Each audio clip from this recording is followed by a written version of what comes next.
आज हम बनाएंगे इफ्तार स्पेशल चिकन ब्रेड बॉल्स। और अच्छी बात यह है कि आप इनको पहले से बना के फ्रीजर में फ्रीज करें और पूरा रमजान आप इसको इस्तेमाल कर सकते हैं। सबसे पहले जो है यहाँ पर हमने पैन लेना है और उसके अंदर शामिल करना है 2 टेबल स्पून ऑयल। अब साथ ही इसके अंदर हमने डालना है फाइन चॉप किया हुआ लहसुन। 2 से 3 मैंने लहसुन की कलियां ली हैं और उनको इस तरह से बिल्कुल फाइन चॉप किया है।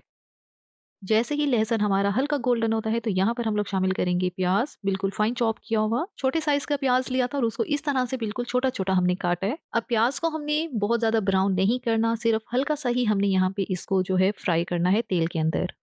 1 मिनट तक ही हमने प्याज को फ्राई कर लिया है और यहाँ पे हम लोग शामिल करेंगे गाजर, आधा कप बिल्कुल फाइन चॉप करके। गाजर जो है सब्जियों में थोड़ा ज्यादा टाइम लेती है पकने में, तो इसलिए हमने इसको पहले शामिल किया है। अब 1 से 2 मिनट ही हमने इसको ऑयल के अंदर हल्का हल्का फ्राई करना है। 2 मिनट के बाद इसके अंदर डालेंगे कैप्सिकम। इसको भी फाइन चॉप किया है। एक हमने शिमला मिर्च ली थी, उसको इस तरह से हमने काट लिया था। अब इसके अंदर डालेंगे उबला हुआ श्रेड किया हुआ चिकन जो कि आधा कप है। साथ ही बंद गोभी, इसको भी रफली काट के हमने डाला है, ये 1 कप है। चिकन को मैंने नमक और काली मिर्च डाल के जो है इसको बॉईल कर लिया था और फिर इसको हमने रेशा रेशा कर लिया है। अब इसके अंदर डालेंगे कुछ स्पाइसेस। नमक 1 टीस्पून, कुटी लाल मिर्च 1 टीस्पून, काली मिर्च का पाउडर हाफ टी स्पून। अच्छी तरह से मिक्स करें। अब यहाँ पर हमने सब्जियों को बहुत ज्यादा जो है नहीं पकाना, ये ना हो कि हमारी सब्जियां जो हैं एक्स्ट्रा ही सॉफ्ट हो जाएं। हमने यहाँ पे इनको हल्का क्रिस्पी ही रखना है। सीजनिंग में मैं शामिल करूंगी इसके अंदर soya sauce 1 tablespoon, chilli sauce 1 teaspoon. अच्छा सा इसको मिक्स करें। अच्छी तरह से हमने सब्जियों को और चिकन को स्टर फ्राई किया है और इसमें हमें 1 से 2 मिनट लगे हैं। इससे ये है जो हमारा मिक्सचर रेडी हो रहा है ये थोड़ा सा स्मोकी सा इसका फ्लेवर होगा जो कि बहुत मजे का लगता है। अब इसी पैन में ही इस मिक्सचर को थोड़ा सा साइड पे करते हैं और अब इसके अंदर डालेंगे 2 टेबल स्पून मैदा। साथ ही इसके अंदर डालेंगे 1 टेबल स्पून ऑयल। अब इस मैदे को हमने 1 मिनट तक यहाँ पे हल्का हल्का भून लेना है। ये काम हमने लो आंच पे करना है, ये ना हो कि आपकी आंच ज्यादा हो और जो मैदा है वो फौरन से जल जाए। हल्की आंच पे सिर्फ 1 मिनट ही हमने यहाँ पे इसको भून लेना है ताकि मैदे का जो कच्चापन है वो खत्म हो जाए। मैदा बुन चुका है तो अब इसको मिक्स करेंगे सारी सब्जियों के साथ। आप लोग हैरान होंगे कि हमने इसको अलैदा से क्यों हमने इसको भूना है। वो इसलिए ताकि हमें मेक श्योर हो सके कि मैदा हमारा अच्छी तरह से भुन गया है। अगर हम इसको डायरेक्ट अंदर ही शामिल कर देते तो फिर ये था कि इसको भूनना जो है थोड़ा सा डिफिकल्ट हो सकता था। तो बस अब हम इसके अंदर डालेंगे 1 कप दूध। एमएल में अगर मेजर करें तो ये 200 एमएल है। दूध शामिल करने के बाद अब चूल्हे की आंच मीडियम रखनी है। मीडियम आंच में हमने अच्छी तरह से इस मिक्सचर को मिक्स करना है। इसको हमने 2 से 3 मिनट मिक्स करना है। इस दौरान ये क्या होगा, ये सारा मिक्सचर इकट्ठा हो जाएगा और ये पैन को छोड़ देगा। तो बस यहाँ पे मिक्सचर हमारा रेडी हो गया है। चूल्हे को बंद करते हैं और इसको ठंडा होने के लिए रखते हैं। अब यहाँ पे मैंने ब्रेड के स्लाइस लिए हैं और इस तरह से ब्रेड के स्लाइस को हमने डिप करना है पानी के अंदर। अच्छा, मैं इसके जो एजेस हैं, जो किनारे हैं, वो नहीं काट रही क्योंकि एक तो उससे ब्रेड ज़ाया भी बहुत ज़्यादा हो जाती है। दूसरा, जो मैं यहाँ पे स्नैक्स जो बॉल्स में बनाने लगी हूँ वो एजेस के साथ भी बन सकते हैं। अच्छी तरह से पानी में डिप करने के बाद हमने इसको हाथों में लेके इसका एक्स्ट्रा जितना पानी है वो सारा निकालना है। ब्रेड के स्लाइस को हमने एहतियात से प्रेस करना है, ये नहीं कि आपने इतना ज्यादा उसको प्रेस किया कि वो स्लाइस ही टूट गया। बस इस चीज का आपने ध्यान रखना है। अब इस स्लाइस को मैं 2 हिस्सों में जो है वो काट लेती हूँ।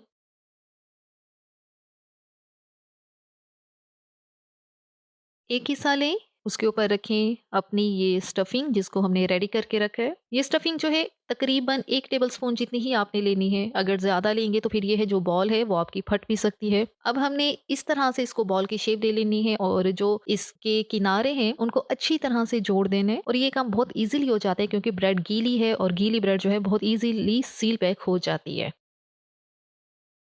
इसी तरह से दूसरी बॉल उसको भी रेडी कर लेते हैं। जब तक कि बॉल्स हमारी रेडी होती हैं, आपसे गुजारिश है, अगर आपने हमारा चैनल सब्सक्राइब नहीं किया हुआ तो इसको सब्सक्राइब लाजमी कर दें। अगर वीडियो अच्छी लग रही है तो इसको लाइक करना भी ना भूलें।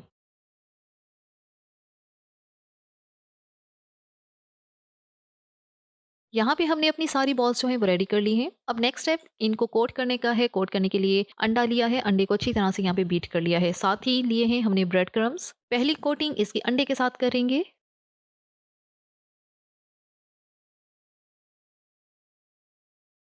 अंडा लगाने के बाद अब हम इसके ऊपर लगा देंगे ब्रेड क्रम्स। अच्छी तरह से बॉल के ऊपर ब्रेड क्रम्स लगाने हैं। अच्छा, अगर आपकी कोई बॉल खुली भी रह गई है, सपोज़ अगर उसके किनारे पूरी तरह सील नहीं भी हुए, तब भी ये है अंडा लगाने से क्या होगा, जो है वो पूरी बॉल जो है कोट हो जाएगी और जब हम इसको फ्राई करेंगे तो अंदर की स्टफिंग बाहर नहीं निकलेगी। तो बस इसी तरह से हमने अपनी सारी बॉल्स को यहाँ पे कोट करना है। फर्स्ट में आपने अंडा लगाना है और सेकंड में आपने ब्रेड क्रम्स लगाने हैं।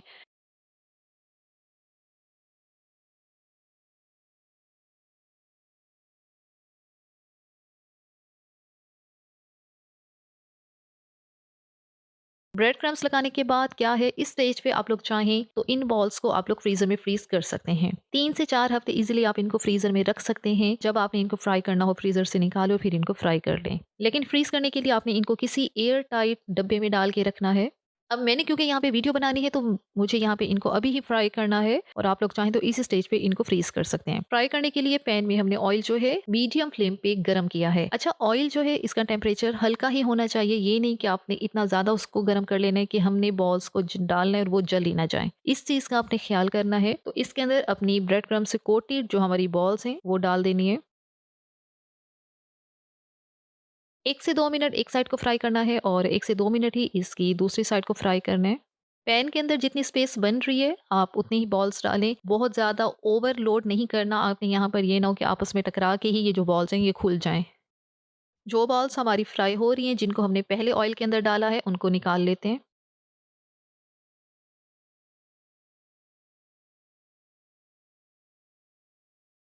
इसी तरीके से जो बाकी बची हुई बॉल्स हैं उनको भी यहाँ पे हम लोग फ्राई कर लेते हैं।